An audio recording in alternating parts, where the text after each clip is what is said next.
excited to see so many of you. I see so many names that I recognize. I'm Patrick. I'm one of the executive board members here with Indivisible Illinois. Going to hand it over to a few of my fellow board members who will introduce themselves to you as well. Let's go ahead and start with Marcy. Hi, I'm Marcy. I'm on the Indivisible Illinois Exec Board. I live in Champaign, and also I'm a member of Champaign County Indivisible. And I will turn it over to Linda. Hi, I'm Linda, also on the Indivisible Illinois Executive Board. I am in the live in Downers Grove. I'm also on the Indivisible DuPage Leadership. And Cecilia? Hi, I'm Cecilia. I live in Casey, Illinois. I'm on the Indivisible Illinois Exec Board. I am also on the NWSOFA leadership team and on the leadership team of Eastern Illinois Indivisible. And Melanie. Hi, I'm Melanie Fager, and I am new to the executive board, and I'm also a part of State Line Indivisible up outside of the Rockford area. Thank you and welcome everyone. We're going to get started in a few more minutes.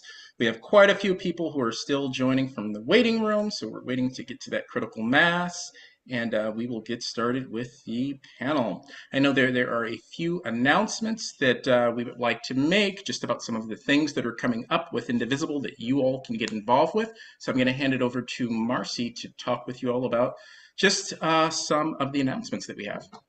Yeah, thank you, Patrick. Not a whole lot of announcements, but for example, tomorrow night there is going to be a panel there's actually a town hall for Mike Quigley. It is done by Indivisible Barrington, and Indivisible Illinois is one of the co-hosts. I will put a link to that in the chat. It is virtual and is going to be from 6 to 7 before the State of the Union, which I personally am not going to be watching. But anyway, and the next one I want to talk to you about is Save the Date. Next month, Indivisible Illinois is going to be having a panel for Women's History Month, and it's going to be how the administration policies affect women in these times, and it's going to be on March 23rd. And it's also going to be virtual from 7:30 to 9. And the last thing I just want to mention is remember that No Kings 3 is going to be on March 28th. So thank you. All right, we've still got a few more that are joining in the waiting room. So we're going to let them join, and then we will get started momentarily. Again, I'm Patrick Watson. I'm one of the executive board members here with Indivisible Illinois, and I want to welcome you all for joining us this evening for this important conversation. Tonight, we gather not just to reflect on history, but to recognize a powerful truth. Black leaders and everyday change makers have always been at the heart of American progress. From the front lines of the civil rights movement to city halls, state houses, classrooms, and community organizations. It has been courageous leadership, bold vision, and relentless organizing that have moved our democracy forward. And here in Illinois, we know something about being at the front line of change. Illinois has launched national leadership of leaders like Barack Obama, the first Black president of the United States. Our state has elected multiple Black U.S. senators, showing the country what representation at the highest levels can look like. We have been at the lead of having Black speakers within our House of Representatives, the Illinois State House of Representatives, and we have shared a strong vision of leadership from members across the Black Legislative Caucus who are pushing for equity-centered policies that make our state more just and more inclusive. The Illinois Black Caucus has championed transformative pillars focused on criminal justice reform, education, economic opportunity, and healthcare equity. Understanding that progress requires more than symbolism. It requires policy, it requires power, and it requires persistence. But we also gather at a moment when history is being changed and hard-fought freedoms are under pressure. Across the country, MAGA extremism is openly discussing rolling back civil rights protections, voting rights, and educational truths. That means that we cannot simply celebrate past victories. We must think ahead and we must organize ahead. We must legislate to build a better Illinois and to build a better America. Because progress has never been automatic, it has always been the result of people who are willing to step up, speak out, and build power together. Tonight, we will hear from leaders who embody that spirit. So we're going to hear from State Representative Carol Ammons. We're going to hear from former State Representative Letitia Wallace. We're going to hear from Brenda Rogers, who has been a leader in the Elgin area. She's a former Elgin City Council member. She also is a member of Win with Black Women Illinois.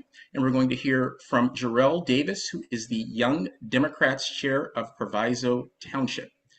They are part of a living legacy advancing equity, protecting civil rights, strengthening democratic institutions, and organizing communities across Illinois. This conversation is about more than remembrance. It's about responsibility. It's about organizing. It's about fighting forward. Illinois has shown what is possible when we elect bold leadership and build multiracial coalitions rooted in justice. The question before us tonight is, how do we carry the work forward at this moment? I want to thank you all for joining, and I do want to take a moment to recognize a civil rights legend who just passed away, the Reverend Jesse Jackson Jr. Betty Magnus, who is the political director at Rainbow Push, was scheduled to be on this panel, but she's someone that has known Reverend Jackson since the 1960s.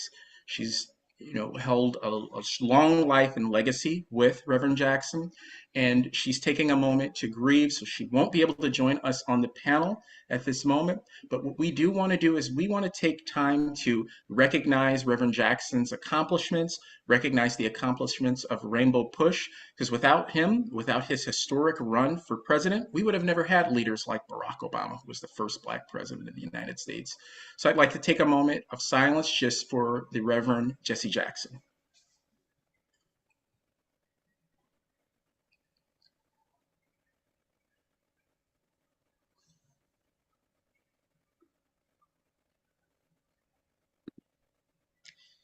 Thank you all. I am going to hand it over to Marcy now, who will introduce our first speaker. Has our first speaker arrived? No, she has. Maybe we'll go. She'll go a little later. Okay, so we will move along to the next speaker in the agenda, who is Letitia Wallace. Letitia Wallace is a 3-term former state representative, policy advocate, and founder of Alight Strategies since 2022, known for her clear-eyed, bipartisan approach to advancing effective and equitable policy. Widely regarded as one of Springfield's most knowledgeable legislators during her 2014 to 2019 tenure, she introduced and passed numerous bills signed by a governor of the opposite party. As an expert consultant and energy lobbyist, Dr. Wallace in 2021 worked alongside the late Reverend Jesse Jackson Sr. and many others to lead a nimble underdog campaign that broke a 4-decade stalemate to help end energy poverty in an underserved Illinois community. Her policy leadership helped expand mental health access, sustain the River's Edge historic tax credit, eliminating the gay panic defense, and pass the Learning with Dignity Act. She originated and chaired the Illinois House Economic Justice and Equity Committee and served as vice chair of the House Human Services and Business Growth and Incentives Committee. Wallace was selected for Crane Leadership's Academy 2023 and Goldman Sachs 1 Million Black Women in Business program in the fall of 2025.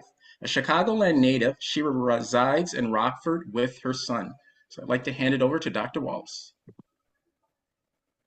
Good evening. Thank you so much for that introduction, Patrick, and thank you to Indivisible Illinois, all of its chapters, and to all of the many people here, lots of familiar names and faces. So it's a pleasure to be here this evening.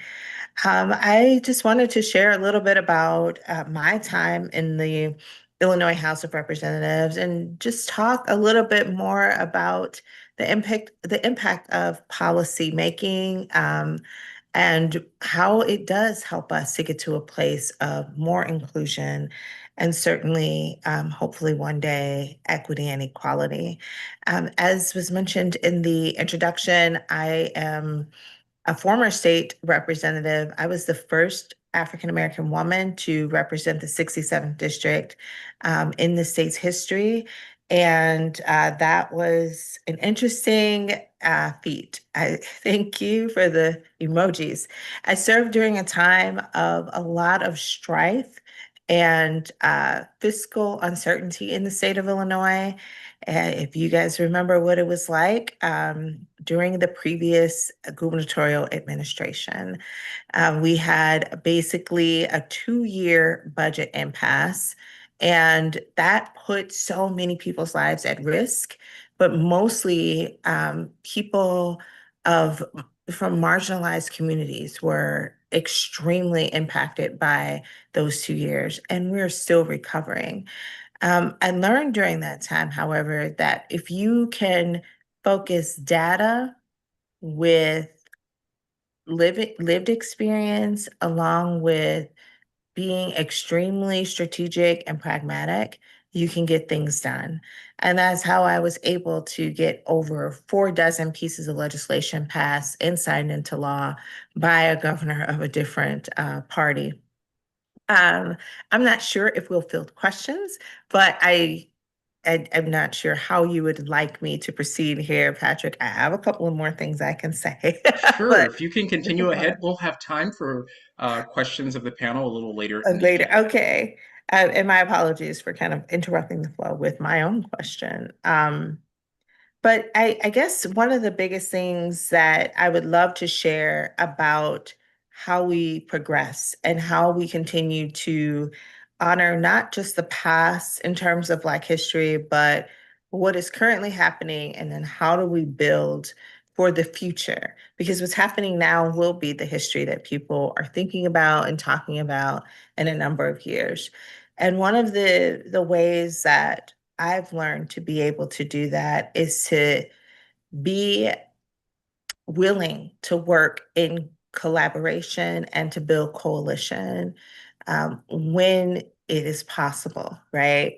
There are some things that are absolutely non-negotiable. The trampling of anyone's human rights is just one of those things, right? But what I learned in my time in the legislature, and what I've learned now as a policy advocate, as a government affairs professional, is that if you are willing to hear and to listen, I like to use the example of a Venn diagram, right? There are going to be outlying issues, and those I think are the things that are the non-negotiables, right? The things that we are just never going to be able to acquiesce or compromise on. But there are some things sometimes where there's that overlapping circle in which people from all backgrounds, has been my experience, are able to come together, build coalition, work together to get things done. And that's what I tried my best to do in the Illinois House, and what I continue to try to do as I represent people from a number of industries for greater policy that will better impact our state. But I will pause after just sharing a couple more things, and I look forward to any of the questions that people will ask. One thing I think I was kind of hoping to share is the notion of public service. I think so often we think of the people who are currently elected, people who are running for office, people who, you know, have other aspirations, but public service is really what we're doing now, what the core of Indivisible has been, right? For nearly a decade, helping people come together, to learn about the ways in which they can fight to strengthen our democracy. That to me is the ultimate public service. I mean, in fact, it is one of the most quoted quotes from former Supreme Court justice, that there's no more political position than that of private citizen. And so I feel the same way about public service. I also believe that if people are currently elected, it's okay to be a first. It's okay to break a barrier and a boundary, but it has to be rooted in what are you doing to better your community and to uplift your community. That's the core of the celebration of Black History Month. That is the core of additional advocacy for civil rights and human rights. And so, with that, I appreciate the opportunity to be here this evening.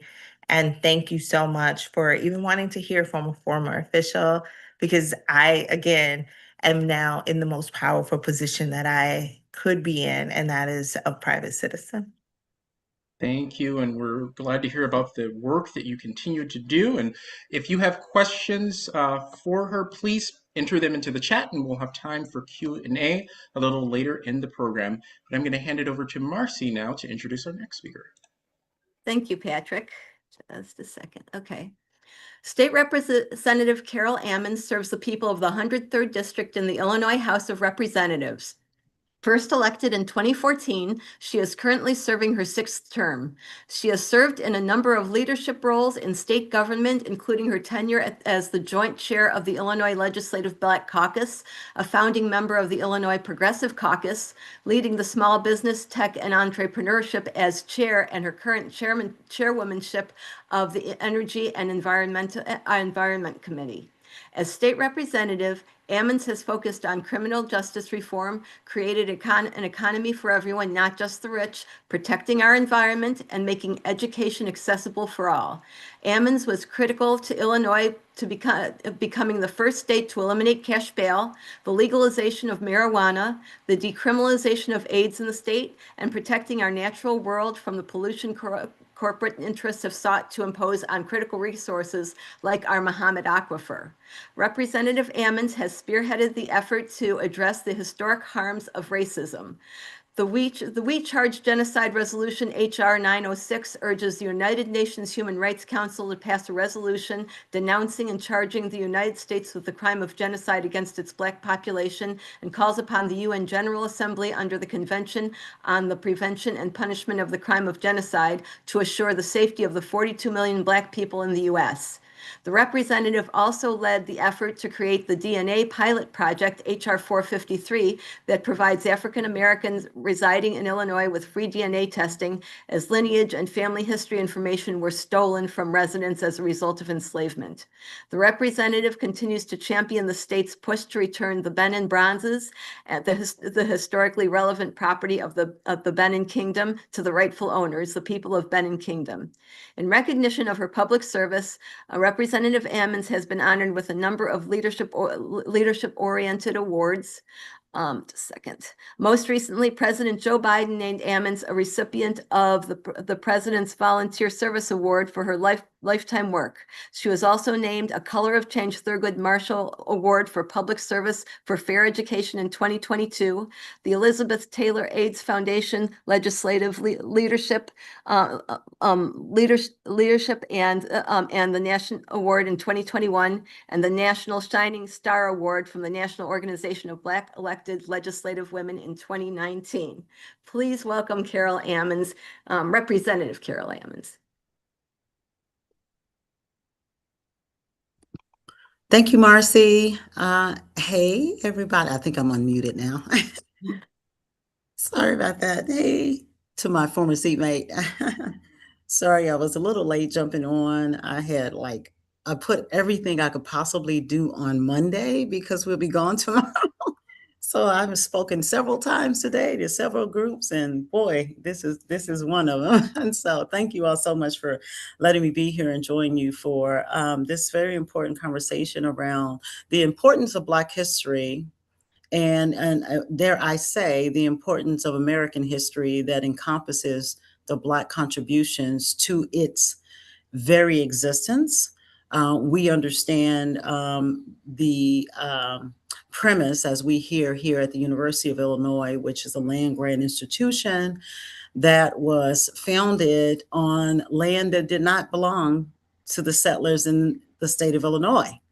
And in acknowledgement of that, the University of Illinois makes an acknowledgement statement before all of its events and programs, which is an important part of recognizing the history and the contributions. But something is missing from that acknowledgement statement, because land, of course, represents one portion of the issue, but labor represents the other. And the labor, free labor in the state of Illinois, which is something that we are working on, a different project I'll talk about hopefully before this is over, is as important to the process of establishing a land-grant institution, i.e. building the actual buildings, but on the backs of free labor without compensation and recognition. And so that is an initiative that I'll be bringing to the Board of Trustees as well, for them to acknowledge the free labor that came as a part of the building of the institution itself. And so as we began to engage around the annual celebration of Black history, I think it's important for us to center with truth and acknowledgement that Black history is spoken of as a side note, a flyer, a did you remember or did you know kind of concept, as opposed to, you know what, this has been the actual history of that time, that movement. And why is it important now? So we don't repeat. And as we watch what the Trump administration is doing, the Trump administration is asking all of us a question. Do we want 1920s kind of America? Or do we want a modern multicultural democracy that is actually true and it stands up on what it says it believes? And that is where we are being challenged, certainly on the left, to acknowledge that we have not been as honest and truthful when it comes to inclusive history, when it comes to Black people. And I think that this is the space where we have to be absolutely truthful. So let me give you a disclaimer, because I do radio, that the views and opinions expressed here do not belong to the members of the General Assembly. They belong strictly to me as Representative Carol Ammons and all of the historical work that I've done to make sure that I am fully informed about the legislative work that I intend to do while I'm in the General Assembly. And most of that work will be based on historical analysis. It is not out of the air for me. It has a root, and it end up leading to, I hope, a systemic change. When the Black Caucus approached in 2021, post George Floyd's murder, it was not just important for us to show outrage that we all participated in collectively. It was outrageous, right? It was egregious in a way that I don't know if people had experienced before, but certainly watching that was, I think, etched into all of our brains. And at that point, because we're in COVID, this is happening, and all of us are suffering from the mental impact of COVID is having on us, and our loved ones and our friends are dying. And at the same time, we have this continuation of police violence that has been heaped upon the Black community since 1619 and before. And so I and our leadership at the time, I was in executive leadership for the caucus. I was not the joint chair at that moment. Our joint chair was Senator Kimberly Lightford. And Kim and I had a conversation one morning, and we was really struggling with this. And she said, you know, I had a dream, and the dream told me that we needed to stand up some policy issues called the pillars. And the pillars are 4 issue areas that cover a wide range of systemic racist policies that have been on the books for generations in some cases, and some things relatively new and recent that were causing great economic harm to the Black community, i.e. cash bail was one of those things. And we put together these 4 pillars to cover the expansiveness of policy that was impacting the Black community. So we didn't want to just say, let's celebrate Black history in February. Let us look at how policy in healthcare impact Black communities, or the lack of access in healthcare impacting Black communities, and develop some policy initiatives around those things. We did the same thing in Health and Human Services. We did the same thing in economic opportunity and equity, where we know banks would not lend money to Black business ventures. And that's an issue that we are still grappling with, although we put legislation in place. Trying to make that turn or change often can be very difficult. And so banking while Black, you may have heard that term, right? So here we are trying to expand opportunity in the banking industry under the pillar. And then, of course, the pillar that I led with Leader Lightford was the education and access pillar.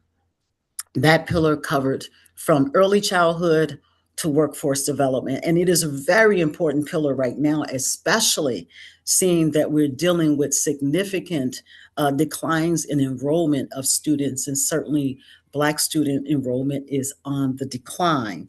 And it's always been on the decline over the last 5 years or 10 years that we've been kind of watching this, but the decline has been kind of developing more in ways that we can identify the whys, right? We can really identify the whys. We know that the number one issue around enrollment is cost. So we know if we stayed in cost, let's just stay in cost for 1 second. If you have economic disinvestment in certain communities, those families who in a lot of cases don't own homes can't leverage that home equity to send their children to college, right? Some people have had that benefit, but a lot of our communities have not. And so in that disparity in income, the wealth disparity gap, now you see it really manifest when you say, I would like to send my children to college, but I really can't afford that. Let's fast forward to what college is now under the Department of Education and Trump. So we haven't made that better. We've exacerbated a problem that was already a problem, because now Trump is doing a whole lot of policy issue areas through executive order that is exacerbating the disenfranchisement, as well as the removal of DEI, as well as the removal of affirmative action. Now, when you add them all together, economic disinvestment, wealth gap, removal of affirmative action that was supposed to correct 1954's problem of enrollment and segregation.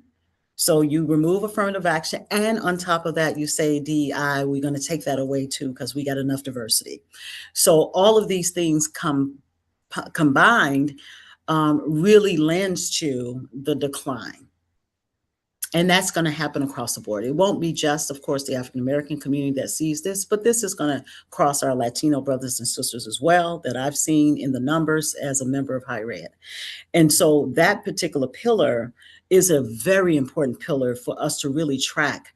But the Trump administration, as they have demonstrated, are anti-science, anti-data.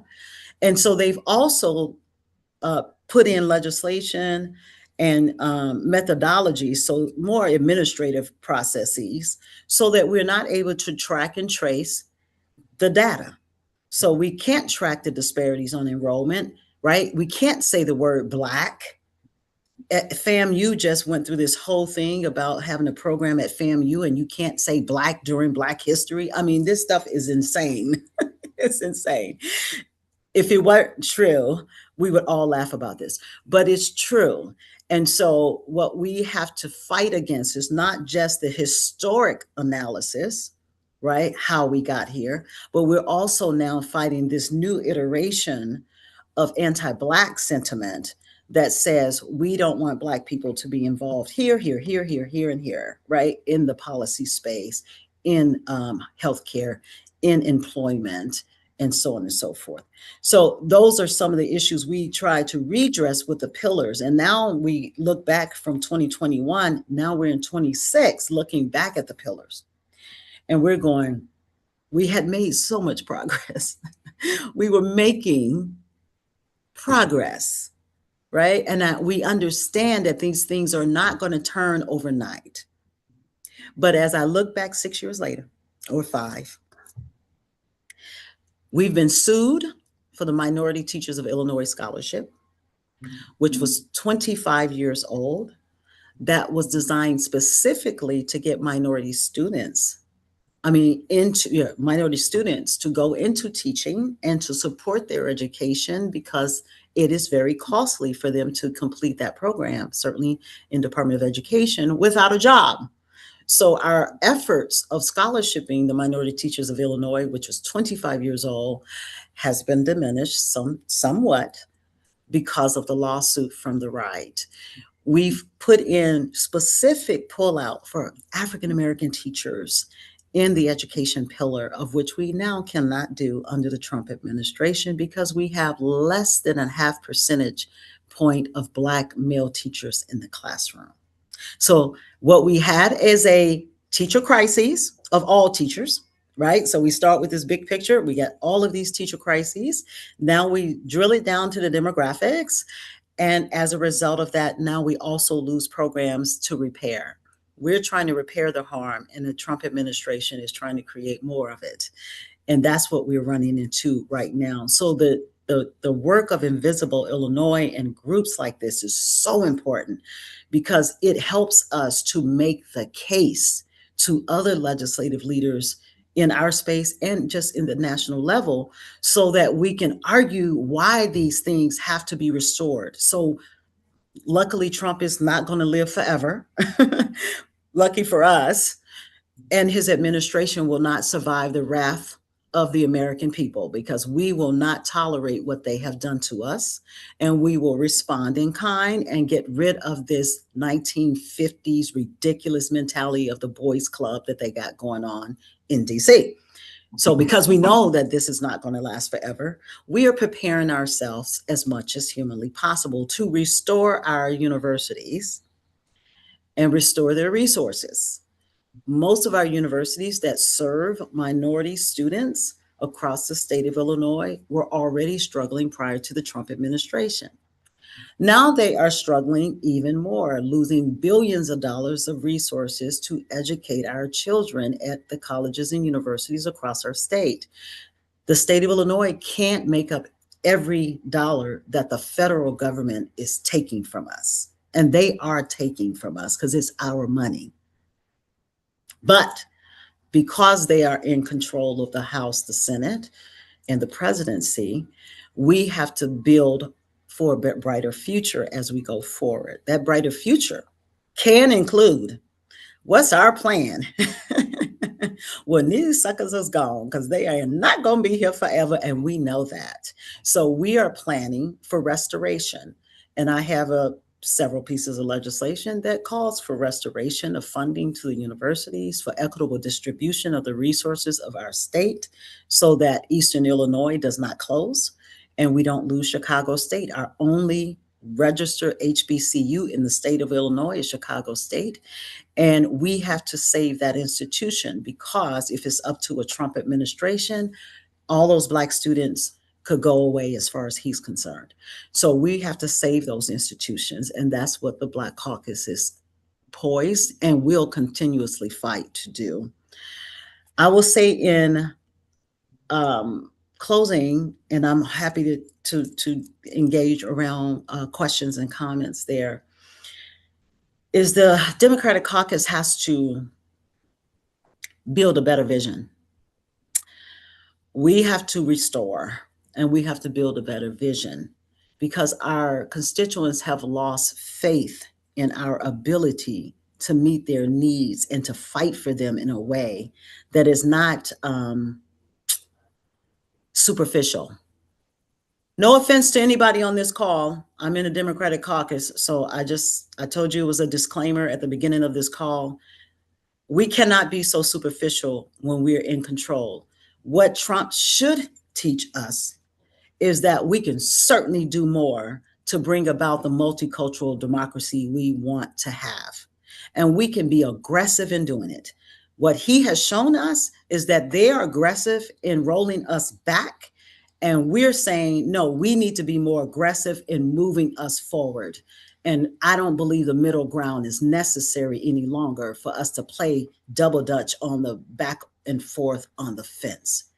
We need to be reasonable. but we also need to be progressive in our action, progressive taxing structure, stop nickel and diming the people to death. We need to be more progressive in our approach so that people feel that we're actually working for the best interest of the least of these. I will leave it there, and I'll take questions at that point. Thank you, Representative Emmons. Thank you for the Black Caucus for having the foresight to realize what Trump may do when he won re-election and putting those pillars in place.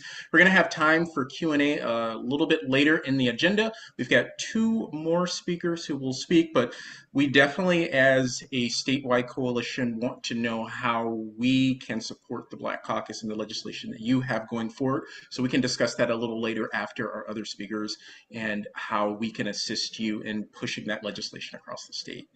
So the next speaker is Brenda Rogers. Brenda was born in Mississippi Delta. Her grandparents were very active in the civil rights movement. They owned a restaurant one structure away from Mr. Azmi Moore's home.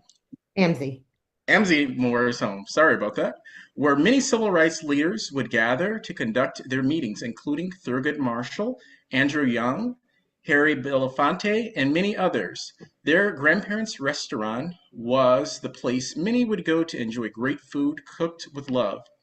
Hearing their stories sparked the desire in her to serve her community. She started volunteering in the community after her daughter went off to college. A few years later, a resident asked her to run for Elgin City Council. She accepted. While on the Elgin City Council, there were many tremendous accomplishments in her community. In a 4-year time frame, she was instrumental with her colleagues in getting 2 fire stations built in her community. They kept a big box store in the community, made sure nonprofit organizations in the community received refurbished computers from the city of Elgin. She was a Bernie Sanders delegate in 2016. She was the first person to take Michelle Obama out to campaign for the U.S. Senator Barack Obama. Brenda is a realtor who was in the top 10% nationwide with her previous company. She received her Bachelor's of Arts from Judson College, located in Elgin. She enjoys helping her community. She is a member of Win with Black Women, the AAUW, Hike Indivisible, League of Women Voters, the National Coalition of 100 Black Women, AIM, and Indivisible Illinois. And in her spare time, she enjoys swimming and hanging out with friends. She's also running to be the Kane County Clerk, and I believe that would be the first countywide Black official elected in Kane County. I'd like to introduce Brenda Rogers. Thank you, Patrick. Yes, that would make me the first Black elected official in 190 years that the county has been around. I was the first Black woman and the first woman of color to serve on Elgin City Council, and that was a great experience. It was an opportunity to be a voice for the voiceless, a voice for low-income to high-income residents. My involvement in the community allowed me to talk with everyone from every walk of life. When residents called me with their concerns, nothing was too small. I remember a lady calling me about her home. She needed repairs. I remember helping her, and years later, her grandson was in an audience where I was speaking, and he came over to me and he said, "You helped my grandmother save our home, and that home was in our family for generations, and I thank you." I remember getting a call during a bad storm about a fallen tree. The lady had called the Public Works Department and couldn't get an answer, so she called me. I made some phone calls and spoke with someone, and by probably about 45 minutes, an hour later, I was on my way home. I drove by and saw that the tree was gone. All of those things were very important to our residents, and they were important to me. One day, they can show, one way that, the second question was, how can individuals show equity? And one way that you can show that in your community is by ensuring representation from every ethnic group in your government, whether it's on your commission, your employees, the contracts that you give out. If a child can, I believe that if a child can see it, they can achieve it. This is the hope that we have been given by seeing Oprah, President Obama, Carol Mosley Braun, John H. Johnson, and many others. I am a firm believer that people are a product of their environment, and we must give our young people options. They must see success and when I speak about success, I'm talking about role models, carpenters, police officers, the fireman, the doctor, the business owner, the electrician, and the list goes on. If you can see it, you can achieve it. I remember when I worked at my previous company in real estate, I would hire young kids to work for me during the summer. And every last person that I hired, and a lot of these kids came from low income families, they came from single parent households, but every single kid that worked for me is a homeowner today. Every last one of them. Um, that was one way that I was giving back. Another way is organizing with organizations is imperative. I believe it's imperative to strengthen the numbers, the strengthen numbers, and we can learn from that. It moves us from individual concerns to collective action. It shapes policy, conversation, and it influences elections and appointments. One of the ways that we can recruit young individuals or people in general is going into the high schools, going into the colleges, going into the trade schools. We can talk to people from every walk of life. We must be on the lookout for them in our daily lives. And some may have never thought about running for office, and we must see that potential and plant that seed in them. It is up to us to identify, train, and support and elevate leaders over time. We must support our future. And I share again that when I got involved, I never thought about running for office. It was some of the pastors in the community and one of our activists who asked me to think about running, and I decided to do it. So we can plant those seed in individuals and then support them. So I thank you, Indivisible, for this opportunity for speaking tonight, and I look forward to the questions. Thank you, Brenda. All right. Next, I want to introduce one of those young leaders that has been doing tremendous work that you mentioned that we need to engage, Brenda. His name is Jarrell David. Jarrell was born in September 2007 in Murfreesboro,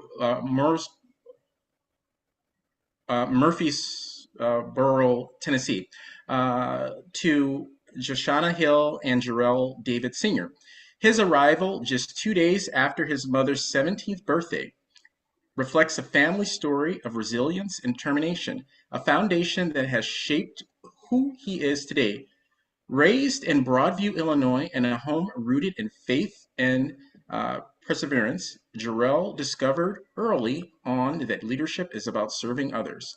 By second grade, he was already advocating for change, including petitions to improve the school lunch menu at Lindrop School. In third grade, he helped create Lindrop's first student-led committee, giving students a voice in their education. By sixth grade, as student council commissioner of ecology, he supported green initiatives to make his school more sustainable. As a Yonder Fellow, he encouraged focused and respectful learning environments. In seventh grade, Jarrell founded the Lindrop Student Outreach Committee to uplift students facing challenges during the COVID-19 pandemic. He also served as Commissioner of Student Affairs and partnered with the Answer Inc. to lead an anti-bullying initiative. Collaborating with Broadview Mayor Katrina Thompson, he helped launch the Broadview Young Scholars of Tomorrow, providing a platform for youth leadership and community engagement. By eighth grade, his work extended beyond Lindrop. He became one of the first superintendent student ambassadors and the only student board member in Proviso Township.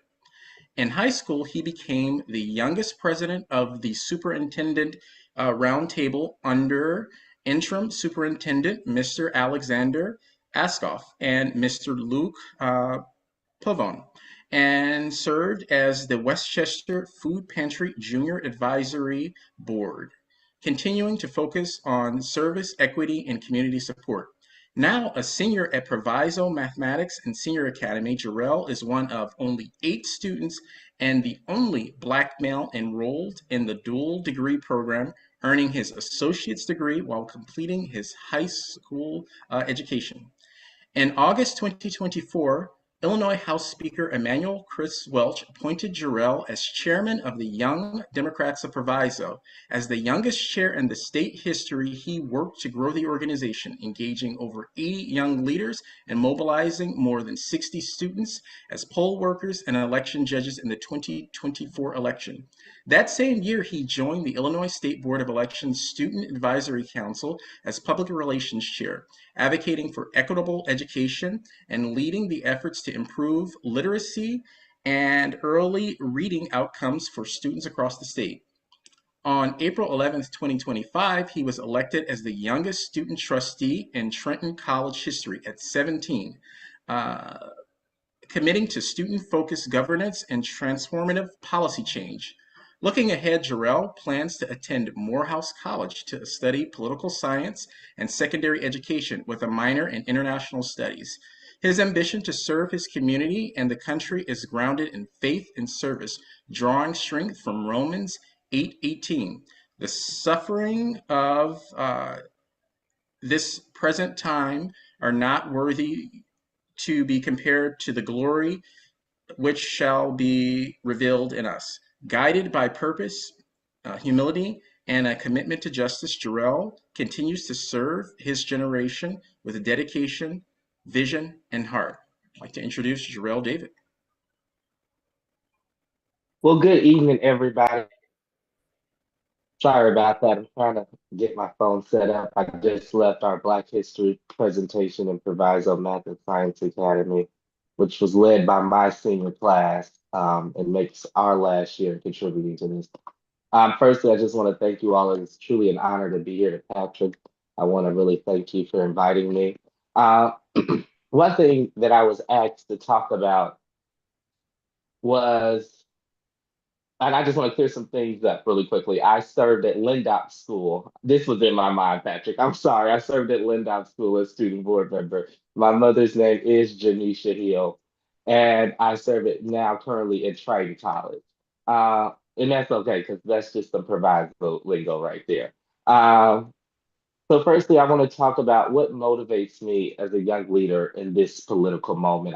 I'm just so honored to sit on this prestigious board with all these courageous Black women who have been doing the work for years. And what motivates me is knowing truly that I come from people who were told no consistently, and we still built something anyway. I want to just stop right here. I'm 18 years old and I'm about to graduate with my associate's degree and high school diploma. I was born to a single mother who is now raising me and my 3 other children, so 4 children, working 2 jobs. And I've watched systems underestimate families like mine for my entire life. And that does something to you. That builds a different type of character, a different type of vision, and a different type of mission. And so I know that this political moment does feel heavy. You know, we watched immigration raids in my village of Broadview. We actually have the ICE processing center there. So my mayor, Katrina Thompson, is on the front lines fighting for that, and she's bringing in youth voices. In Proviso, we saw over 800 students walk out and standing up against, this is from all 3 schools, 800 students walked to the ICE facility to stand up against what is happening in this country. The attacks on our education, the distrust in institutions, it feels heavy, but it's also clarifying because it shows us who's serious about justice and who's just performing it for clout. It's about protection, and it's about making sure that no child feels invisible today and has policy backing them tomorrow. And I'm just not motivated by what's happening now. I'm motivated by the legacy of those like Jesse Jackson, I'm motivated by the legacy of those of Betty Magnus, who's a living legend who couldn't join us today. I'm motivated by those who are my leaders at home. My first Black speaker of the Illinois State House, Emmanuel Chris Lutz, who I have the honor of calling my committeeman. I'm talking about Illinois Senate Majority Leader Kimberly Lightford, who I have the honor of calling my state senator. These are people that I've watched do the work. So when we talk about how can youth leadership shape the future of civic engagement, we have to make sure that we're talking about it in a real sense, not in tokenism, not in just making sure we have one young person at the table so we can say we're listening to Gen Z. We have to make sure we're looking at changing the parameter of civic engagement because we can't see it as optional. We don't see it as optional in my generation. For us, politics is no longer theoretical like it was for Bill Clinton, Al Gore, and all those good people. No, no, no. We see politics simply as tuition, as our safety, as our food security, as the prices that we're paying. It's whether or not is ICE going to show up at our campus. You have young leaders now moving differently. We're using social media to move and mobilize voters and young people faster than institutions can even react. We're connecting to policy to live experience. We're making sure that policy isn't, Andy Bashir says it like this, and I'm a Southern guy, so this is why I love Andy Bashir. He says it, who's now the governor of Kentucky. He says it like this: we have to stop saying these policy words and we have to start saying these real people words. You know, he says people in Kentucky don't die because they're having a serious addiction problem. You know, they die because of addiction. You know how we try to word things up in my side of the aisle. I heard Rep. Carol Ames, you know, recognize which side she on my side too. We we word things a little differently and we try to make it sound so educated. But as my grandmother would say, we got to bring stuff from the top shelf back to the bottom shelf. And we have to refuse to separate culture from politics. Listen, when I helped lead during instability in Proviso District 209, I went through 5 superintendents in 1 year. It was not just about titles. It was about stabilizing cultures when adults couldn't. That's what youth leadership looks like. It's stepping in when systems wobble. We don't just vote, we organize, we educate, and we protect.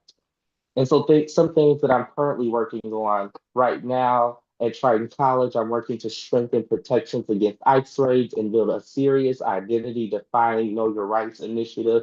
I right now we do have undocumented support liaisons, but I'm fighting right now in the state of Illinois. I think you only need one. Triton College has two. I'm serving 12,500 students. Let's get real. So we have to push policy. So where does that come in? I was just asked to be a guest speaker not too long ago at the Illinois Community College Trustees Association, where I helped to push policy. Because as a student trustee, I'm not just sitting here saying, oh, look at here, we just have Gen Z on the board. No, I'm saying, here's the policy, here's my history, here's my receipts, now let's get to work. That's when we talk about youth leadership. We're moving differently. We're bringing the receipts to the table.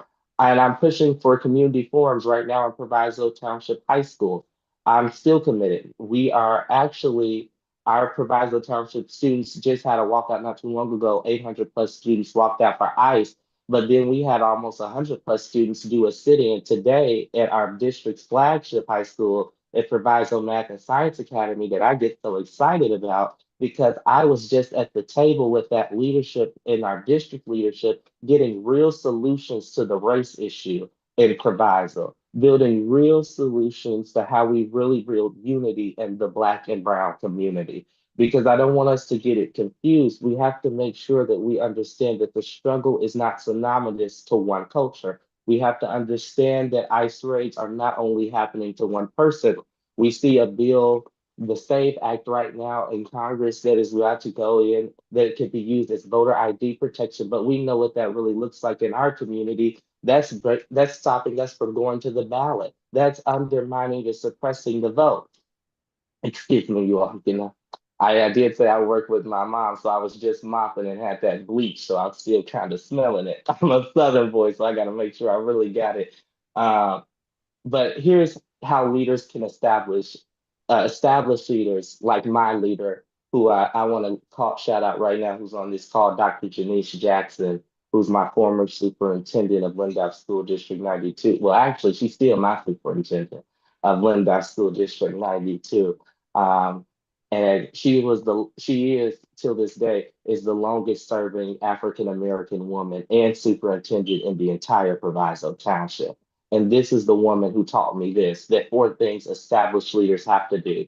They have to stop tokenizing us. I just had this conversation at the board of trustees with Triton College. I am not just the young Black kid you're going to put out to say you have young people and diverse people here at Triton College. I'm the person where if I'm going to be at the table, give me the decision-making power. And that's what Gen Z needs. That's what us as the Democrat. Let me be clear, I'm the chairman of the Democratic Party. I do not speak for the Democratic Party Proviso, but I'm going to speak for me today. We have to, here's my thought. We have to stop inviting and saying, okay, we're going to give them a wait.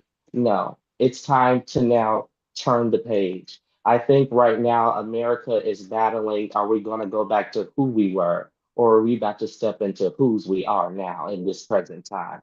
And secondly, we have to share institutional knowledge. One thing we see right now is an entire shakeup congressionally in this Illinois Democratic space. We have so many incumbent congressional candidates. Indivisible, I'm seeing you guys with these endorsements. Shout out to Holly Kim for state treasurer. You guys are really backing some of those candidates who are people powered, people believers, people who remember what type of WIC benefits they have to live off, the link card they needed throughout college, the people who had to wonder how they were going to pay their medical bills. I'm talking about those real life people, and they're sharing institutional knowledge to the next generation. And I have to really say, you have to pull us into the room where the budgets and strategies are actually discussed. Don't pull us just when you have a student board member. I notice high schools only pull them into the open meeting where all the public is there. Don't pull me into the meeting if I can't get into the closed session where the decisions are made. If you don't trust me in closed session, don't ostracize me in open session.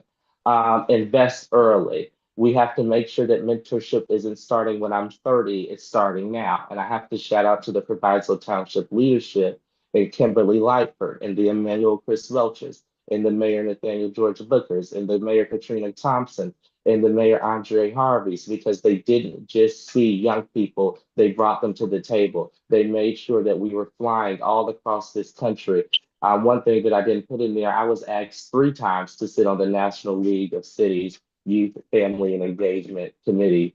And that's a national organization that's pushing real life policy in DC and at the halls of Congress while people plan and they doing the real work. But that's neither here nor there. And we have to make sure that we're protecting young leaders publicly. Look, AOC just had this gaffe in Munich where she was asked about Taiwan and she just, I mean, it happens to the best of us. But what did they do? They made fun of her. And this is a young leader. This is somebody who's considered a future nominee for president. This is somebody who's actually leading the progressive side of the Democratic Party and is supposed to be the next front runner in this league. So this is somebody who we need to protect, yet leaders ostracize her. So I'm going to finish this. What do I see for the future of us as the Democratic or as the people of the United States of America? This is what I see. Barack Obama said it best in 2004. We are no longer red states. We're not blue states. But I believe in e pluribus unum. I'm a Southern boy from a red state, but I moved to Chicago and I saw nothing but diversity. When I went to Tennessee, I got caught the N-word for the first time, but I understood the historical context about that. When I came to Chicago, we transformed and made a student bill of rights to protect future students from having that same experience. I am somebody born in the struggle. And I believe that in e pluribus unum, out of many cultures, out of many races, out of many sexual orientations, out of many religions, we are still one. And what is that one? The most powerful office that can be a private citizen, an American. And so do not get it confused. I'm going to close because I'm a Baptist preacher. This is my 3rd close and I'm done, honestly, Patrick. This is what I'm going to say is my 3rd close.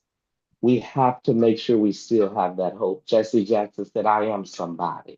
and that I'm going to keep hope alive. You have to understand that young people might not talk about our history as much, but that does not mean we do not understand our history, where we come from, the Claudette Colvins, the Kara Mosley Barnes, the Kamala Harris. We understand if it had not been for Shirley, and then if it had not been for Jesse, that there could not be a Barack, and there could not be a Kamala, there couldn't be a Chris, there couldn't be a Kim. So let me tell you, we understand this, but we have to be ready to turn the page on what we knew so that we can step into what we are becoming as a society, as an American. So don't get it confused. 2024, yes, it was a headache. But 2026, I need you not only to take yourself to the polls, but take your nephew, take your cousin, take your grandkids, and make sure that this is a family thing, because it was for leaders like Jesse Lewis Jackson Sr. that we have the right to vote today. God bless you all. Thank you so much, Patrick. I really appreciate, having this opportunity. And I feel free to take any questions if there be any. I know I talked for too long at the end. Thank you, Jarrell. Well said. I think we're going to roll right into questions. I know there are a lot of questions in the chat. For all of our panel members, give all of our panel members a round of applause. I'm going to hand it right over to Linda, who's going to handle the questions that people have written in the chat. If anyone else has any additional questions, please put your questions in the chat with question written at the beginning in caps. All right, thanks, Patrick. This first question, I think, is probably best answered by Representative Ammons, and then after that, former Representative Wallace. The question is, how might we resolve the Chicago downstate resentment and bitterness in legislation? So not necessarily how do you do it in legislation, but how do you deal with that bitterness and make it better? Because we are one big state. That is such a good question. I was at a ag event at the university one year, and my colleagues on the Eastern Bloc were actively pushing this "put Chicago out of the state" thing. And I engaged them, as I often do.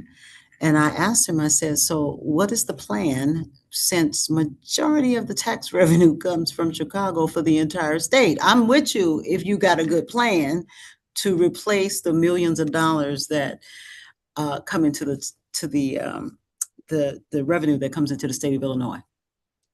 And he didn't have a plan. So I said to him, I said, it's important for us to end the fight of the Civil War. We need to end this fight. That mentality is what the North and the South of Illinois is consistently fighting. I took the opportunity, even though it's not my district, to travel to Cairo, Illinois, because Cairo is, to me, a very important city. It's a very important city in the state of Illinois. And I do believe my colleagues in the southern part of the state are correct, that we have not done a good job as a state to invest in the infrastructure south of 80. I'm in central Illinois, and we've heard this statement a few times from some folks about if you're south of 80, you in trouble. And so people like me, who are actually, it's only me and Jahan Gordon Booth in this part of it, and till you get to Decatur, we have decided that we would try to speak for those communities that don't have a representative that's a Democratic member of the caucus. I understand that this is a historical battle that goes all the way to the Civil War, but we need to end that Civil War and begin to reinvest into the entirety of the state. Cairo is so important to the state of Illinois if we understand that the confluence is a economic viable option to bring revenue to the entirety of the state. But because we're divided by this Democrat and Republican thing, or Chicago and downstate thing, we are not putting the resources into those economically depressed areas like Alton, East St. Louis, Danville on the east of me. They need investment as well. And so I have been saying this to the Democratic caucus, including the governor. I tell the truth all of the time when it comes to policy, regardless to whom or what. And so I know that we can do more to assist Southern Illinois and get rid of this upstate downstate fight that has been waging certainly since I was a little girl in this state. And I think that we can actually solve this problem. Everybody needs resources. They need work. They need adequate housing. They need good, clean water. They need to have soil to grow food. And if we are not able to provide that, that is what feeds the upstate, downstate kind of fight. I'll just close with this. When we were in the veto session, and transit is a huge issue in the state of Illinois. Well, upstate transit, the CTA, RTA, PACE for disability, were on the cliff, right? I'm not in that territory, but it is important to us downstate that the transit system for the state of Illinois actually works and allows people to get back and forth to work and to take care of their loved ones and move people with disabilities and provide those resources. So it was important to us that we provided the adequate resources to save PACE, CTA, as well as the RTA. But I also argued that you must invest in downstate transit. And we will not vote for a bill that will give only relief to the city of Chicago and its transit authorities and not include downstate in an adequate disbursement of resources. We were able to do that because we were willing to put ourselves on the line for that in order for downstate to receive adequate support for our mass transit districts as well. So I think that's how we can really get this upstate, downstate thing under control and really address the fundamental issues that are impacting all of our communities across the state. Great, thank you. Representative Wallace, do you have anything to add to that since you were there for a while? Well, I one fight that is like deja vu right now between upstate and downstate is the higher education fight. There was a period of time when I was in office at, again, Chicago State, Western Illinois University, Eastern Illinois University were on the verge of closing. And were it not for people like Chairwoman Ammons and other Black Caucus members, the little few of us who are outside of Chicago, because that's a thing that people don't realize, that Black Caucus members exist outside of Chicago, and we have a unique challenges. But were it not for us standing up and really pushing back, those institutions may not be with us today, and that was a decade ago. So what the leader said, what Chairwoman Ammons just said is so true. We have to figure out what are the ways that we can balance what's happening. So I represented the area, Rockford, Illinois, and by default, I was downstate because anything outside of Chicago is considered downstate. They don't care where you are on the map. And the sentiment goes two ways, though. I will say this. The area that I represented and that I still live in has a lot of the negative sentiment towards Chicago. And it really is because it does not understand the fact that I'm seeing people in the chat. It doesn't understand the fact that Chicago is the major economic driver of the state. And Chicago is like Illinois. When you look at Illinois in the nation, Chicago is like a donor, right, to everybody else in terms of the tax revenues that go out. They do recoup a lot, but it is not what they put into the state revenues and the state coffers. Just like Illinois gives a lot to the federal government, and we only get about 50% or 50 cents on every dollar that we send. So the sentiment is negative in Rockford and in other parts towards Chicago. But I will say, in terms of helping people, the Chicago legislators have to be willing to understand the unique challenges of legislators that are outside of Cook and the Collars, and really be able to take a look at how do we, as Chairwoman Ammons mentioned, come to the consensus. That's that Venn diagram I was talking about before, right? There are issues that people can figure out how to be on the same page about, and then figure out the solution. But the negativity between both sides, the war definitely does need to end. And I appreciate the leadership of those who are still in office fighting that good fight. All Add right. something to Wallace's, just the education Mhm. piece. You know, we're working on equitable funding right now, and I've been working on it for 5 years. When we think about this, we have to not allow for the legislators who are in the assembly to take the wealthy position and say, well, only this institution deserves to stay open and the rest of y'all can go away, right? Which means the rest of the students can go away. They can't afford, or they won't be admitted to the University of Illinois Urbana-Champaign. So we need Eastern and Western and Northern, right? If we allow Eastern Illinois to close, because we are defunding it currently, if we allow it to close, it will also impact that city of Charleston. It's not just the university. All of those jobs, faculty and students, will be gone, and that small town will suffer a devastating impact, similar to what we see in Alton, East St. Louis, and other places. All right, thank you. I'm going to jump down to a question to Gerald, because I'm just looking at the time to make sure we get through some of these. It was a question about, the first part of the question is, how do we get young people who are eligible to vote? But the example that was brought up is, and this is where the primaries are important. You vote for the people that you think represent your values the best. But how do you convince young people that they can't have, I'll call it purity tests? I mean, they can, obviously, if they're trying to figure out who's the best person to support their values in the primary. But after the primary is over, if who they were looking for did not get in, how do you convince them in the importance of voting to make sure that we can fight against what's going on in Washington, or to make sure that we get good results in Illinois? Well, thank you for the question. Let's just start firstly. You have to firstly bring it to young people's perspective. When we talk about like having young people vote, we make it this big old thing, like just vote. We don't really educate young people on what voting looks like.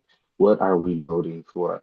You have to tell young people, I talk to a lot of my friends right now, they didn't even know it was a primary going on because all we talk about is the presidential election. And I often criticize the presidents for this, honestly, because in order for us as the American people to truly understand the way government works, we have to look at how our Department of Education teaches us civics. When you're looking at it, you only hear about an election every 4 years. Here goes the person on the blue side, here goes the person on this side. We have to really educate people that you have the legislators who really are doing the work. Local politics are the most crucial politics, and young people don't even know when municipal elections are. And that goes for older voters as well.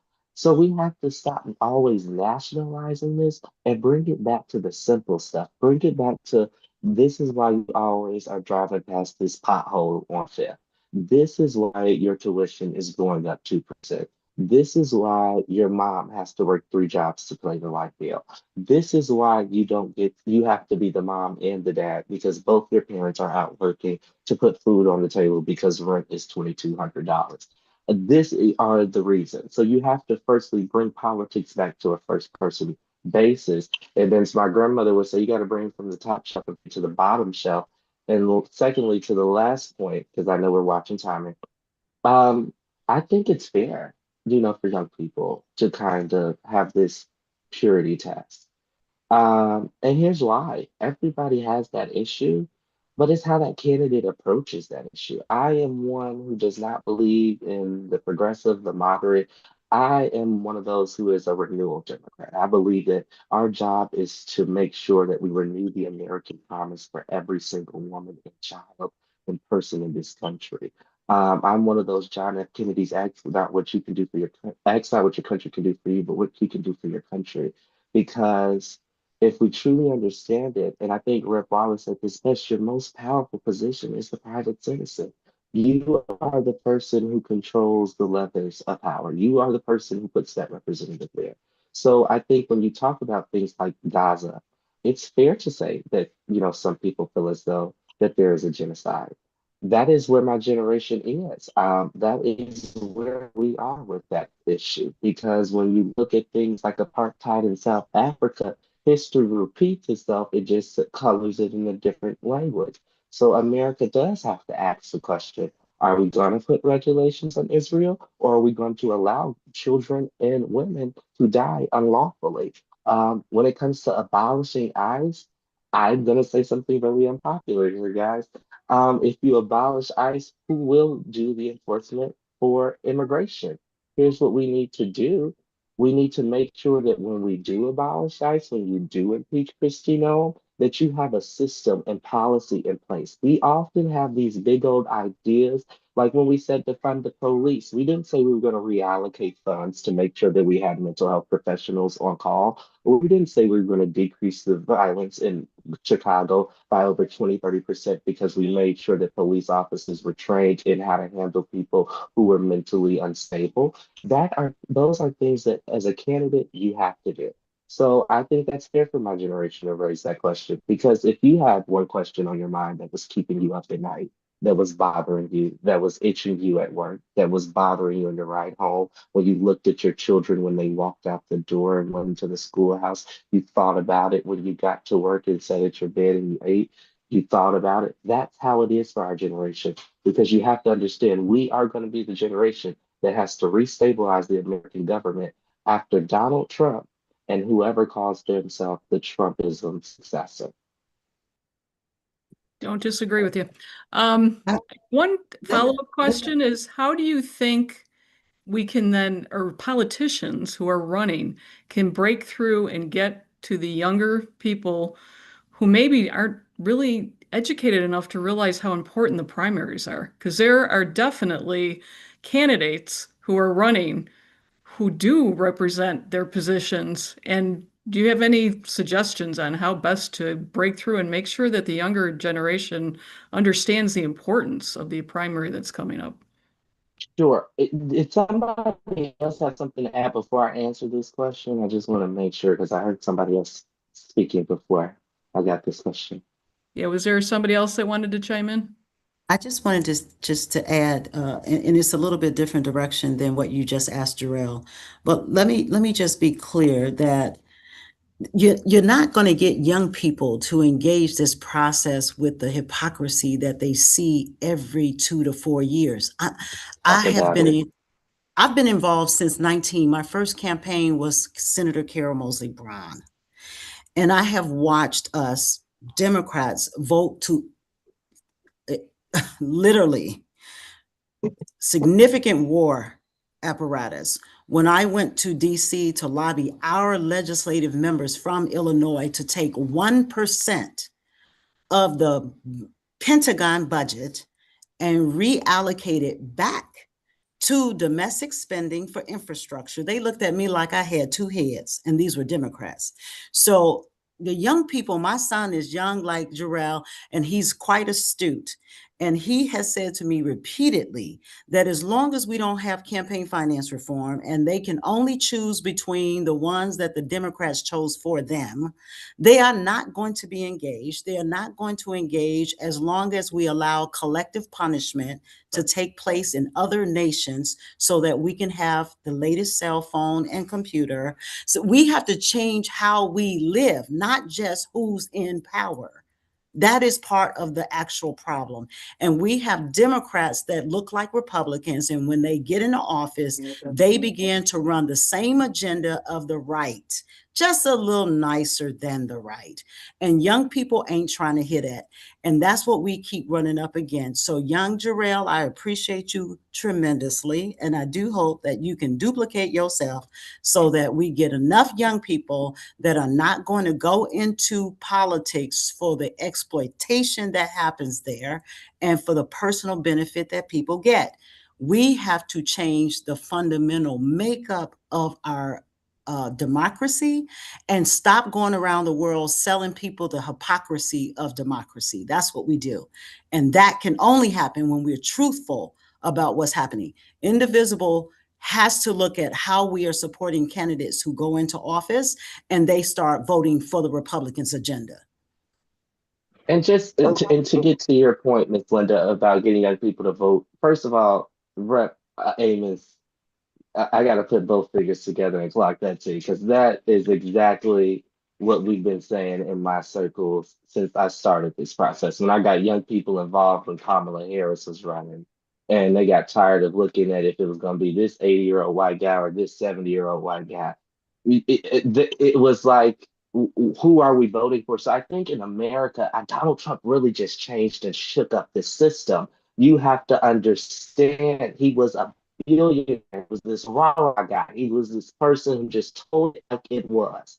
And we had the politics of polite. So when young people are looking at these primaries, you really have to say this to your young person. Don't get to complaining to me come November and you see this, no shade, but I'm finna say something that's a little shady, and it might offend some people. But you see people like Raja Krishnamurthy as your U.S. Senate candidate because we didn't do the homework. We didn't get to the polls. We didn't research it. Make sure they're just not saying the taglines. Make sure they're just not saying what you want to hear. Make sure you look at what they brought up in legislation. Make sure you tell your young people how to research the candidate and the positions they are taking. So when we always talking about how are young people not engaged, why are the voting numbers like this? Let me ask you something. When you said in your civics class, what did you do? That is the question that we have to ask. When you came home, who took you to vote?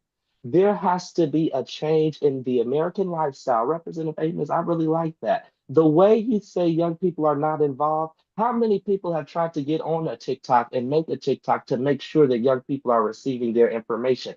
I have seen, and let me tell you this, Texas has just saw early voting like no other in the Democratic Party. Why? Because young people are seeing so much information dispensed to them on the third party platforms. And Democrats, we have to take it over now.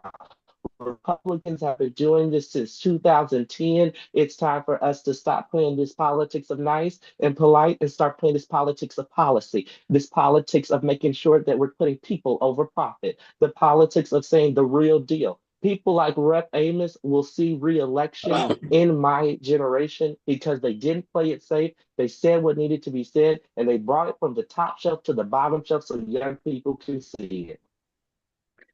All right, thank you. Good discussion. I'm going to move back into education a little bit, and I'm going to, I think, combine these questions, and I don't know who can best answer it, but somebody asked, and I guess this actually happened. I never know with Trump whether to believe that he did something that actually might be positive. I always think there's something behind it. Anyway, I guess he has provided the HBCUs permanent funding when they used to have to apply for it annually. I don't know if that's true. And I guess if it is true, how is Illinois utilizing those funds? So I guess Representative Admin, maybe that you would start with that. I put in the chat, so Illinois doesn't technically have a historically Black college and university. Chicago State is designated as a Black institution, but it is not a registered HBCU. So it is not within the purview of the legislation that Trump did. However, I did a little bit looking of that question. And although that they did provide resources to HBCUs after they tried to take them all away and people went berserk on them. Then he came back and gave the money to the HBCUs, but they also wanted representation on the board of trustees at these institutions.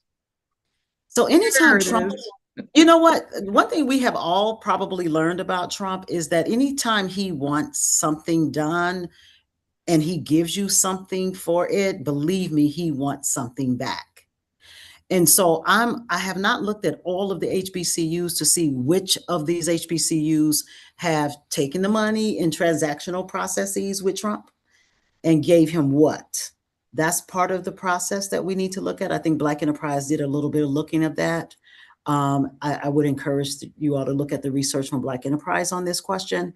But the overall game of Trump is always transactional. So he is always going to make someone give him something, whether it's a seat or removal of the word Black, or don't put the truth into your museums or your libraries.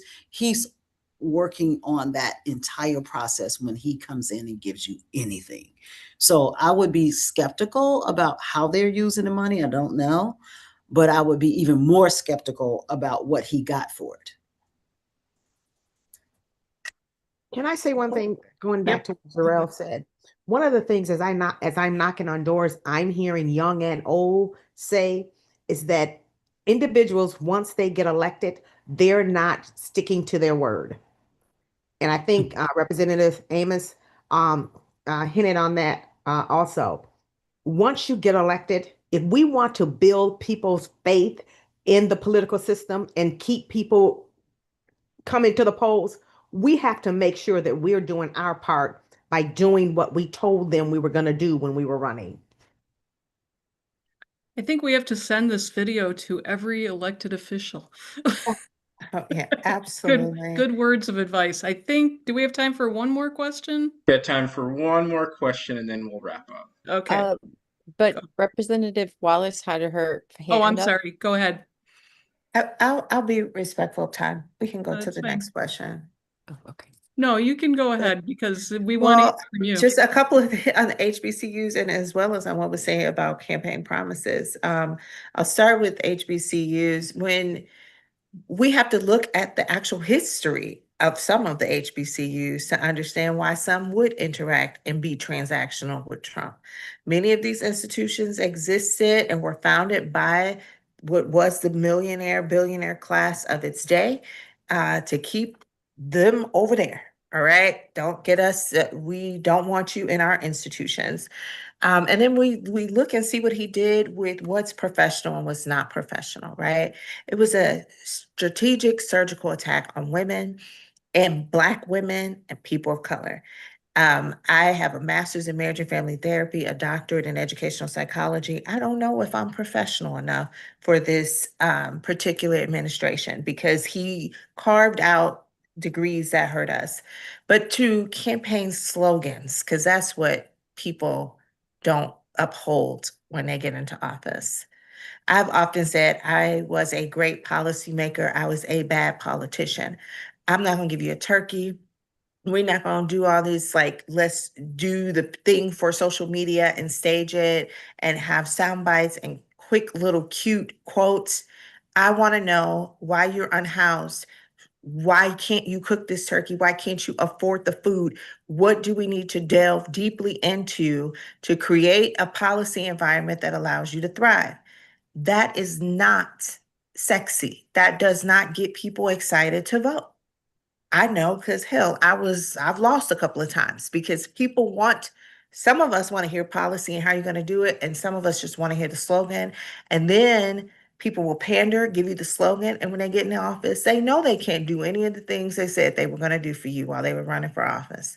But it was a good thing. They got their self-service by being elected based upon just lip service. So I'm so sorry, but that is why you probably won't see me on too many ballots or any ballot anytime soon, because I'm tired of the lip service and the hypocrisy as well. I'm going to continue to work for good candidates and push them and hold them accountable.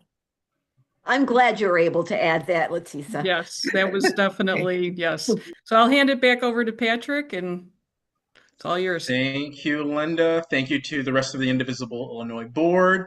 Also, thank you to all of our amazing panel members. We will send follow-up information just on how you can support all of these amazing individuals and any legislation or other initiatives that they are working on as we can we represent add one more indivisible thing, groups Patrick? all across the state. So I'd like to thank, number one, Representative Carol Amons, former State Representative Letisa Wallace, Brenda Rogers, Jarrell Davis. I'd also like to thank all of our co-hosts, so Champaign County Indivisible, Eastern Illinois Indivisible, Indivisible DuPage, Indivisible Greater West Loop Chicago, Indivisible Monroe County, Indivisible West Suburban Chicago, Northwest Suburbs Organizing for Action Indivisible, and State Line Indivisible. Thank you all for your support in this event.